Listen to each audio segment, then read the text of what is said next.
What's up, everybody? Welcome to Podcast Now. I'm Alex, and in this video, I want to talk a little bit about WB Montreal's next game. We had some Twitter activity going on from James Sigfield, and this is on Twitter. He had posted two different things, one of which was to kind of just remind people that their next game is a single-player DC game that's based in Unreal Engine 5. And then he also went on to say, just want to note that WB Montreal's next DC game was conceived long before the new DCU, so will most likely be a separate universe like Arkham or Injustice. And kind of going down the rabbit hole a little bit, at least I think I'm not getting my wires crossed, and you guys can definitely know if I'm wrong. Now, what you got to remember is that there's the two different teams, right? So I do believe this is the second team. This is not the team that was working on Gotham Knights. Correct me if I'm wrong in the comments. However, I do remember that we talked about the game that the Gotham Knights team was going to work on next, and I'm pretty sure that game sounded a lot like it, that it would be multiplayer, there would be some sort of multiplayer elements in it. So again, a couple things to remember for this one. This is the second team.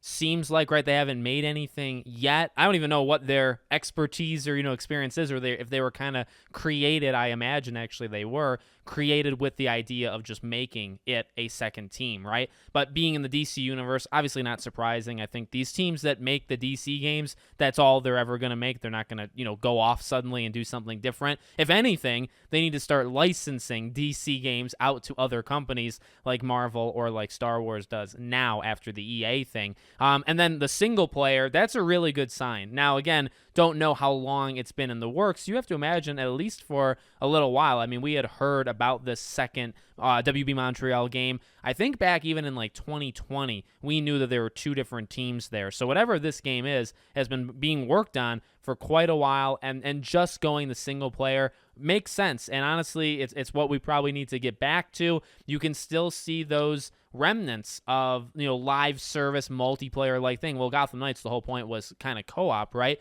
But you can see those elements in Gotham Knights. You can already start to see it in Suicide Squad before the game is even out. So I don't know when they decided to kind of do that shift, right? Like, we know EA was all, single player games are dead. We're not doing them anymore. Let's do all multiplayer. And then at some point, they kind of shifted and said, no, you know what? Single-player games are important. Dragon Age, cancel the multiplayer stuff and start making a single-player game. So it is possible for these companies to kind of like realize things midway through. But the fact of being built up with just single-player in mind, that's good, right? No BS to get in the way. No, the game was supposed to be something else, and it was kind of shifted halfway through. The game was built for it. So we'll see what it is. Obviously, Superman versus any other non-Superman game, of course, is where the conversation tends to go. But looking forward to it, honestly. And again, you may have a certain idea of what WB Montreal is to you. I mean, I guess we can kind of grade them based off of Gotham Knights. But also, this is the second team, and if they were, again, created